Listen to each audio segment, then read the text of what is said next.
ঈদ সামনে রেখে চট্টগ্রামে নৌপথে নিরাপত্তায় এবং অবৈধ কর্মকাণ্ড প্রতিরোধে নিয়মিত টহল, যৌথ এবং সাঁড়াশি অভিযান চালাচ্ছে বাংলাদেশ কোস্টগার্ড।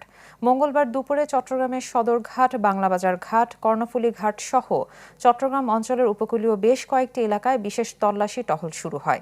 এ সময় জনসচেতনতামূলক মাইকিং, লিফলেট বিতরণ, সন্দেহজনক ব্যক্তি ও বোটে তল্লাশি এবং যাত্রীদের ব্যাগ স্ক্যান সহ বিভিন্ন নিরাপত্তামূলক কার্যক্রম পরিচালনা করেন কোস্টগার্ডের সদস্যরা।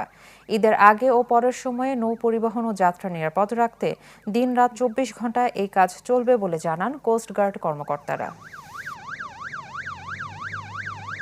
চট্টগ্রাম থেকে শুরু করে কক্সবাজার, টেকনাফ, সেন্ট মার্টিন, এদিকে সন্দ্বীপ, কুমিরার যত ঘাট রয়েছে এখানে আমরা আমাদের অভিযান চলমান রেখেছি। যাত্রীদের সার্বিক নিরাপত্তা নিশ্চিতকরণের লক্ষ্যে এখানে কোনো ধরনের দুষ্কৃতিকারীরা যাতে কোনো কিছু করতে না পারে সে প্রেক্ষিতে আমরা টহল চলমান রেখেছি। যে কোনো নৌযান তারা যাতে পর্যাপ্ত পরিমাণে লাইফ জ্যাকেট, লাইফ বয় এই সমস্ত নিরাপত্তা সরঞ্জামাদি জাহাজে রাখে সেদিকের জন্য আমরা তাদেরকে এই নির্দেশনা প্রদান করছি এবং এটা নিশ্চিত হচ্ছে কিনা এটা আমরা আমাদের টহল কার্যক্রমের মাধ্যমে নজরদারিতে রেখেছি।